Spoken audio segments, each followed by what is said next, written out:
So mga kaigsuonan, itakdaa karon sa kagabion.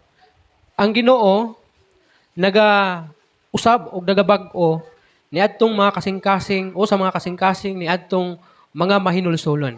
Ug dili lang nila niya kini bag-ohon, kundi iya usab kining lipayon, hatagan og kalipay o hatagan og kusog. Kung may hatagan og kalipay, kini siya isa gid ni sa ato ang gitinguha ingon ng mga Kristohanon nga magmalipayon ta sa kanunay bisag taliwala sa mga problema ug mga pagsulay. Ug kusog aron nga dili kita madali pagkaluya pag-abot sa mga pagsulay. Kay kun walay kusog ang imong kasing-kasing nimo, dali ra jud ka maluya. Mabugnaw, dali kay maapektuhan, dali kay masakitan ug moingon kasi mo kagalingon na murag muundang na siguro ko kay di naman ako kaya. Pero kung naay repentance dala sa imong kasing-kasing nimo, bag-uhon sa Ginoo kanang imong kasing-kasing. Ug hatagan niya kalipay sa kunang gikaingon, ug hatagan niya kusog. Now renewal follows repentance. Hinumduman nato kanunay. Walay renewal nga mahitabo kung walay paghinulsol.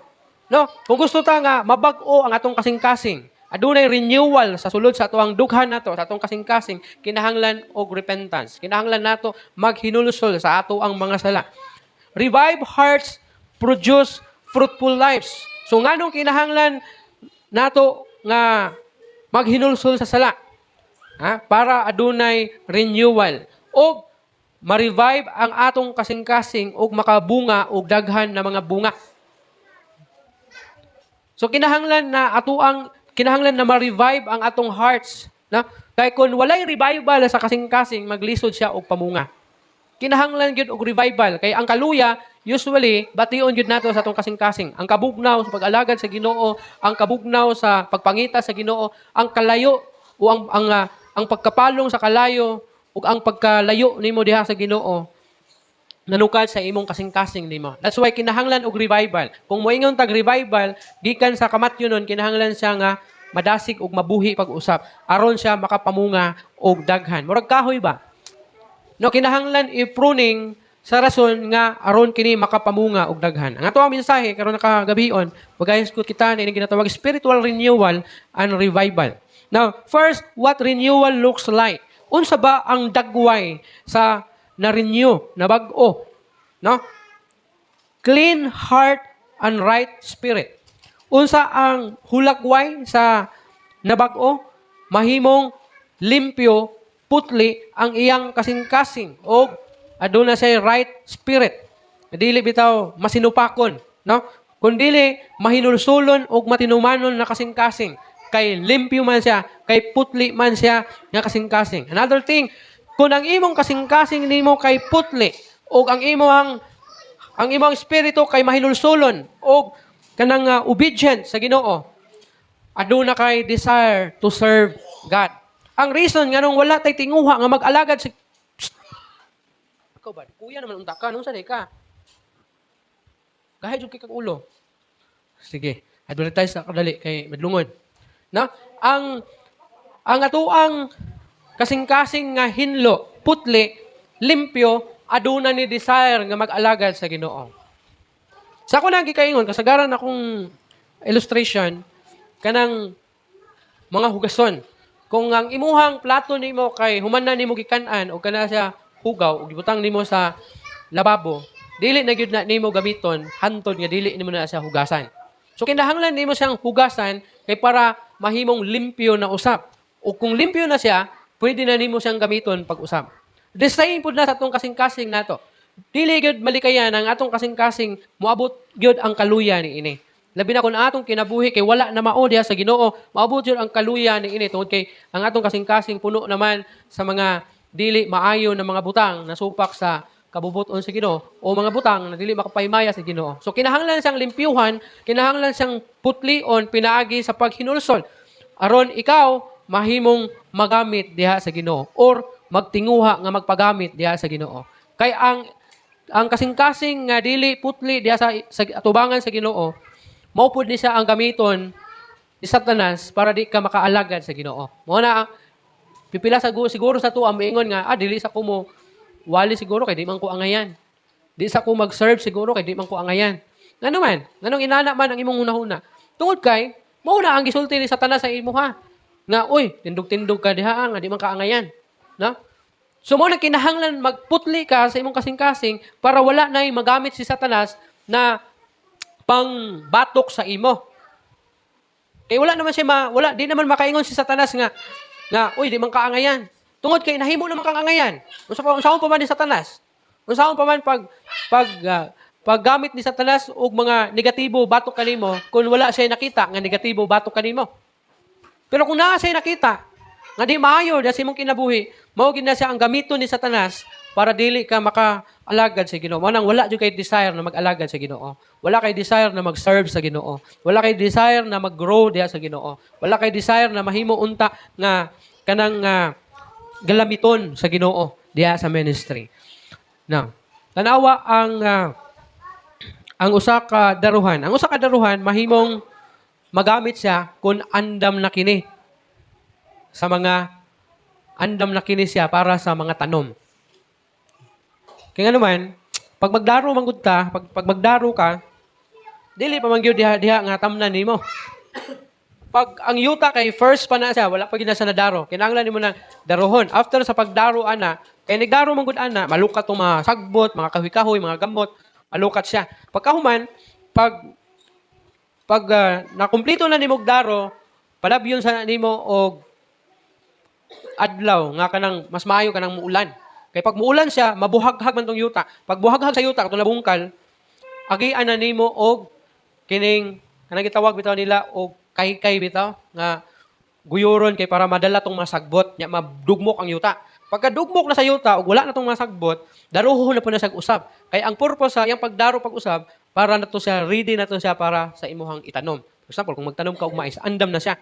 No? So, dili inana ang kadali ang proseso, no? Kung umaka nga gamit ang daro. Although gaan-gaan siya, kay di man ikaw magbugkal ang kabaw man. Pero, kinahanglan nimong i-prepare ang maong yuta para sa imuha unyang itanom aron makaani ka. The same pud na sa ato ang kasing-kasing sa atong kinabuhi. Kinahanglan siyang i-prepare. Kinahanglan siyang bugkalon, daruhon, kuhaon tong mga sagbot nga maoy hinungdan nganong dili ka magamit. Kay di makatamnan gyud. Kay wala pa man na limpyo ang yuta, di pa natamnan. Ang ato kasing-kasing nga wala pa na limpyo, di pa gid na gamiton sa Ginoo. So kinahanglan nga malimpyuhan una na aron magamit sa Ginoo. Kay sa kunang gikaingon, si Satanas wais kaayo. Marunong kayo si Satanas. Gamiton niya ang imuhang mga lama sa kinabuhi. Batok kanimo aron di ka kaalagad sa Ginoo. Ikaduha, how renewal changes daily life. Now, ako na ning gisgutan ni Agi. Unsa man ang mahimo sa nabag-o nga kinabuhi diha sa imong adlaw-adlaw nga pagkinabuhi. Unsa man ang mahimong mahatag diha sa imuha. Ang imuhang attitudes, relationships, and priorities. So mausab siya, no? Mausab ang imuhang kinaiya, mausab ang imuhang relationships, mausab ang imuhang mga priorities sa kinabuhi. Kung ang Ginoo kay less priority siya sa imong kinabuhi sa miaging panahon, normal lang gid siya. Ilabi na tong panahon nga wala pa gyud ka makaila kang Ginoo Jesucristo sa imong kinabuhi. Kung ang imuhang gihatag nga panahon sa Ginoo kay unang panahon kay mutunga ka o ganahan, pakita ra ka sa Ginoo kung ganahan, musangpit ra ka sa Ginoo kung ganahan. Normal lang ito siya. Kay wala pa man gud mausab ang imong kasing-kasing. Normal lang gid siya. Pero sa diha nga gipabag-o nimo sa Ginoo ang imong kasing-kasing ug imuhang ginulsulan ang imong mga sala, maghatag kini og kausaban diha sa imong adlaw-adlaw nga kinabuhi. Ato ang daily living ba? Labi na karon na pangapanahon na nadaghang kitag mga negatibo nga madungog sa palibot. Kabalo na ka dapat mo control sa imong dila kung kanus pwede nimo gamiton, kanus nimo pwede ibuka ang imong baba. No? Kay kung magpadala ka sa mga panghitabo sa palibot, mga silingan, mga kasilinganan, mga kaila, nya apil-apil ka sa kalibutan, mataka ragbuka ang imong baba nimo. Basin unya og di na mao ang mugawa sa imong baba nimo. So dapat kinahanglan nimo og kining ginatawag repentance kay para mausab ang imuhang adlaw nga pagkinabuhi. Mausab ang imong attitudes. Kung sa una kay palaaway, sa una hinawayon ka, himantayon sa pa, maritis ka. No kirag maritis sa pulo sa Ginoo, kung maritis ka sa kinabuhi sa ubang tao, mausab na siya ron. No? And the relationships nimo, kabalo na ka mo dala sa imong relasyon nimo, and then priorities nimo. na bisan og muulan kabalo ka sa imong priority. Bisag walay kwarta kabalo ka sa imong priority. Kung sa una pag walay kwarta, dili ka mosimba kay unahon ang kwarta. Kung sa una kay pag bisag dag-om pa lang di na ka mosimba kay kaulanon, mousab lang imong pangunahuna sa diang na nga naputli nang imong kasing-kasing. No? Mga priorities. And then walking in God's presence daily. So kung sa una adlaw-adlaw ka lakaw diha sa sala, barkada diri, barkada didto, kabuang diri, kabuang didto, no? Marites diri, marites didto. Kita pag dinumugay, kita pag kalalis kay tungod sa kamarites, na? Karon maglakaw na ka diha sa Ginoo. Mausab na siya, na? Mausab na kay unsa naman? Instead na maglakaw ka diha sa kahilayan sa imong kinabuhi adlaw-adlaw, nga way panahon tingali nga way adlaw maghilak sigurong adlaw nga wa ka kitag lalis, no? Maghilak ang adlaw di ka inom siguro, ana. Karon, ha? Ang imong adlaw na usab na kay nabag-o lamang ka, maglakaw na ka diha sa presensya sa Ginoo. Kumbaga, sa una ikaw mangitag away, karon likay nag-away. Sa una ikaw mangitag asa ang tagay, karon likay na ka kun naay tagay, di na ka mo diretso kay na may tagay. Na sa una paduol ka kay para matagayag apil. Kung naitapok nga marites, sa una mo hinahinay kag paduol kay basig matapsingan di imong pangalan dito Dumugan nimo, no? Dunggan ka ba? Murag ako tong pangalan, babantay ra gyud ka. Na? Karon pag naay nagmarites, balag kung ikaw may gimarites o dili, mulikay na ka kay para walay samok. Mas may man tong di nimo hibalaan. Kay kung hibalaan nimo basig muulbo imong kaspa, no? Kita mo kag-away. So galakaw na ka diha sa Ginoo. Okay, kung ang imong life bang good point, kung naglakaw ka diha sa Ginoo, less ang imuhang kaaway o less ang machismis sa imong kinabuhi, ang mamarites sa imong kinabuhi. Ano naman? Gusto pa may imarites niya sa imong kinabuhi nga, nangalagad naman ka sa Ginoo. Kung ang iyang imarites kay mingon sa nga kini ato ang kauban nga barkada sa una, no? Wala na gid, kalimtan na gid ta kay priority na gid Ginoo. Di naman gid moduol sa tuwa, di naman mo apil sa tuong inom. Okay na, pasalamati sa Ginoo at least nabantayan nila na. No? Pero kung ang gimarites sila sa imuha kay pareha sa una, nya kay mauga po nakita niya sa imong kinabuhi, adi na ginamao. But pasabot wa gid mausab ang imong kinabuhi. No? Tanawa ang sapa. Ay kanang dam bitaw. Ano makadungog mo anang dam bitaw diha sa Manila na pagkusog kayo ang ulan, kanang sobra na ang ulan kakusog, ablihan nila ng mga dam nila sa Manila. Mao bitaw na nga mga lunod ng mga balay diha kay isa sa mga hinungdan ana, ablihan maguna ang mga dam dira sa taas sa bukid. Kay kana magong dam, naa sila dako kayo nga gihimo nga murag lawa ba.